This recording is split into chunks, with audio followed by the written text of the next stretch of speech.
I was surprised that on the Security Council in the UN yesterday that China voted in favor of the ceasefire in Palestine. The Russian Federation abstained. They didn't vote. They just bypassed it. I was a little surprised at that. I thought they'd vote no, because they want the conflict to continue. What was your thoughts on that? For every one of the actions you can see from the CCP, there's always a catch.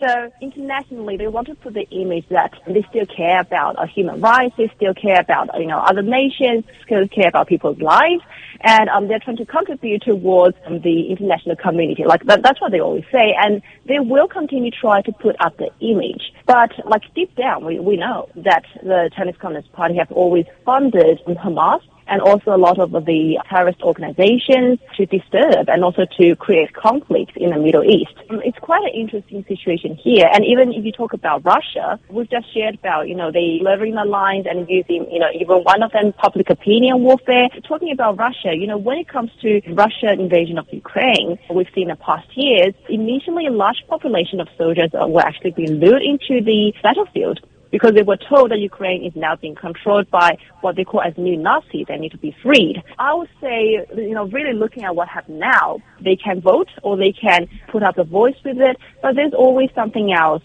going on. I think it's quite interesting that we can see from this part here, but just always keep in mind that there's much more going on than the surface above. I think that's a good reminder, I would say.